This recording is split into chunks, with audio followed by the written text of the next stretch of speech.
तो दोस्तों एमआरके ऑफिशियल पर आप सभी का फिर से स्वागत है। आइए आज हम लोग फिर पिछले क्लास को कंटिन्यू करेंगे, थोड़ा सा नए टॉपिक को पढ़ने वाले हैं। कंटिन्यूटी बना के रखिएगा, क्लास एक बार में समझ आएगी।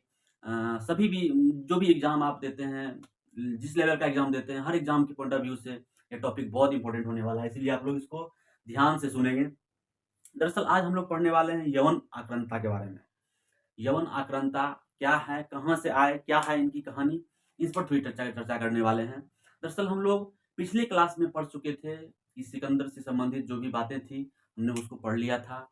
और सिकंदर जब भारत आते हैं, जब छोटे-छोटे प्रांतों को जीत करके उसको एक प्रशासनिक भाग में बाँट देता है। आप बताए थे कि 4 प्रशासनिक भाग में बाँटता है। वह एक प्रकार से केंद्रीकरण की व्यवस्था को उन्होंने चालू किया, केंद्रीकरण की व्यवस्था को उन्होंने लागू किया। और उन चारों प्रांत के मीडिएटर किसको बना दिया था? सेल्यूकस निकेटर को बना दिया था।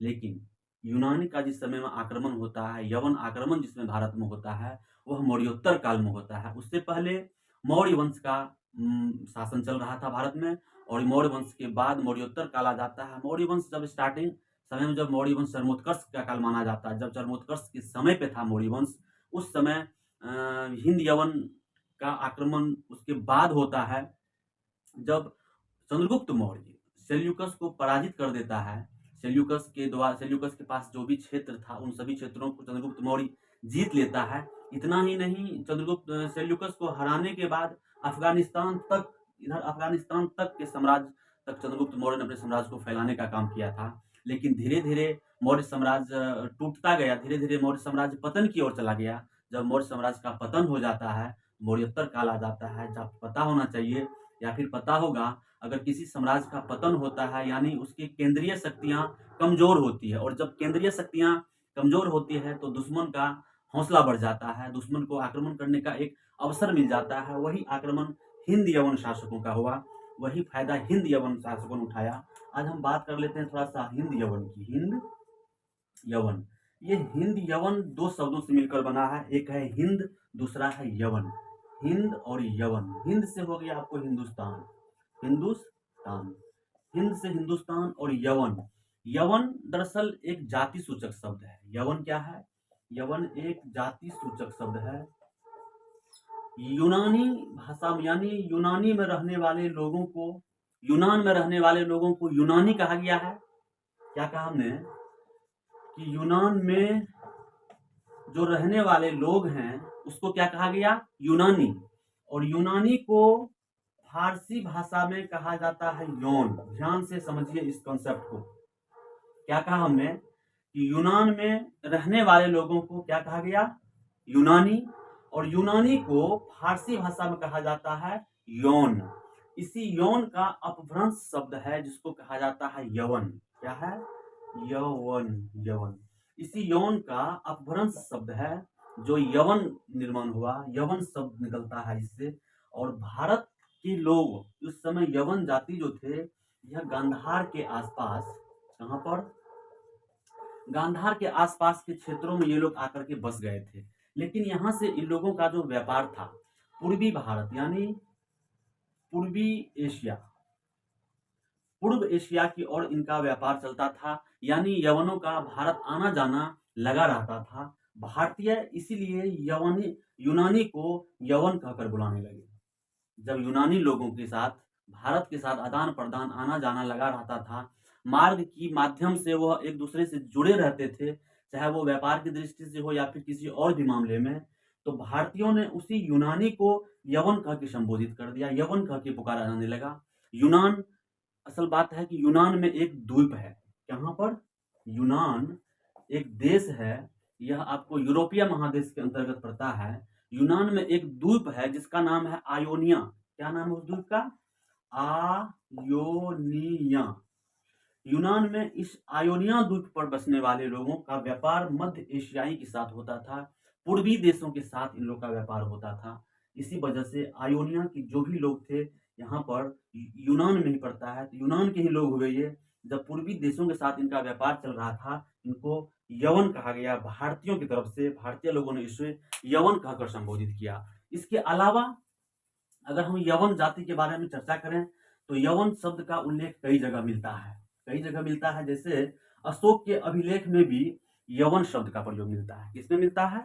अशोक के अभिलेख में, अशोक के अभिलेख में, अशोक के शिलालेख में, अभिलेख नहीं कहेंगे, शिलालेख, पत्थर का जो बना हुआ है, अशोक के शिलालेख में यवन शब्द का उल्लेख मिलता है, जिससे पता चलता है कि उस समय भी यवनों ने पश्चिमोत्तर भारत में शासन कर लिया था, पश्चिमोत्तर भारत में अपना क्षेत्र जमा लिया था। यवन का अगर कहें तो यवन का पश्चिमोत्तर भारत में 200 ईसा पूर्व यानी बीसी 200 ईसा पूर्व से 10 एडी तक, यानी 10 एडी 210 वर्षों तक पश्चिमोत्तर भारत में यवनों का अस्तित्व रहा, यवनों का अपना क्षेत्र रहा। उसके बाद हम देख लेते हैं यवन जाति का उल्लेख और कहाँ कहाँ मिलता है। एक बता दें कि फतेहपुर, फतेहपुर एक जगह है, फतेहपुर, फतेहपुर में एक स्थान है रेह, फतेहपुर में रेह नामक स्थान से एक लेख मिला है, इस रेह नामक स्थान से एक लेख मिला है, और इस लेख का समीकरण एक प्रोफेसर हैं, कहाँ के हैं, वो इलाहाबाद यूनिवर्सिटी के प्रोफेसर हैं, doctor G.R.. Sharma, doctor G.R.. Sharma.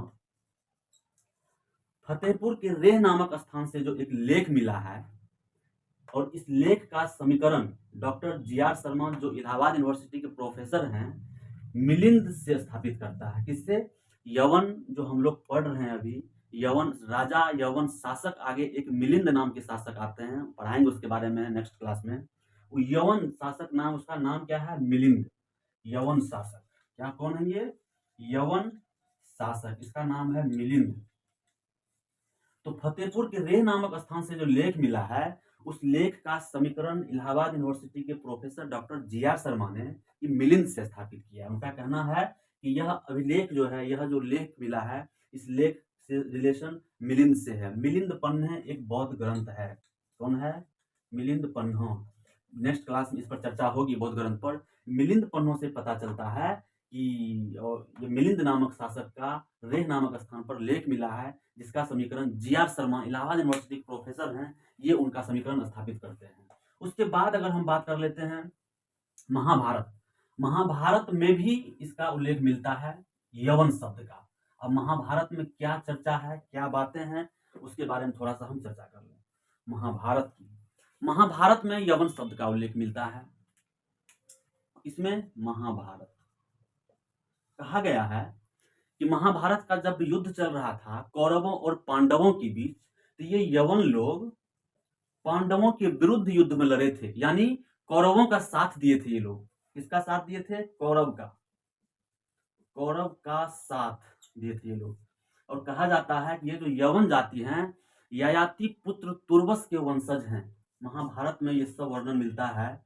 यवन जो है यह ययाति पुत्र तुर्वस के कौन है? वंशज। महाभारत में इस यवन शब्द का उल्लेख मिलता है। वहां से स्पष्ट होता है कि ये महाभारत के जो ययाति पुत्र तुर्वस हैं, तुर्वस के वंशज माना गया यवन को। और इतना ही नहीं, और ये भी कहा गया कि यवन लोग महाभारत के युद्ध में कौरव पांडव के साथ पांडवों के विरुद्ध यानी कौरवों के पक्ष में लड़े थे। और इसी यवन को इससे पहले नकुल और सहदेव ने भी पराजित किया था। नकुल और सहदेव ने भी इस यवन को हराया था। कौन कौन? नकुल और सहदेव। नकुल और सहदेव ने इस यवन को पराजित किया था। ये भी आपने देखा कि यवन कौन है, यवन आखिर कहाँ से आए हैं। यवन आपको यूनान देश का है।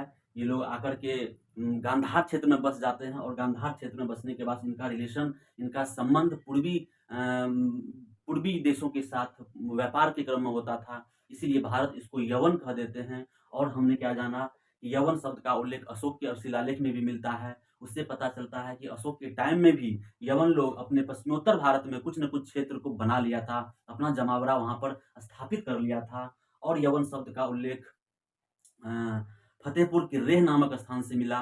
रेह से एक शिलालेख, रेह से अभिलेख मिलता है, जिसको प्रोफेसर जी.आर. शर्मा ने उस अभिलेख का समीकरण मिलिंद से स्थापित करता है। मिलिंद इसी यवन राजवंश के क्या कहते यवन के ही शासक हैं। आगे शासक के बारे में पढ़ाएंगे नेक्स्ट क्लास में। दरअसल यवन का इतिहास के बारे में लाएंगे, यवन कहाँ से आए, कहाँ से चले, और कौन कौन सा रास्ता अपनाने के बाद ये भारत पर आक्रमण करते हैं।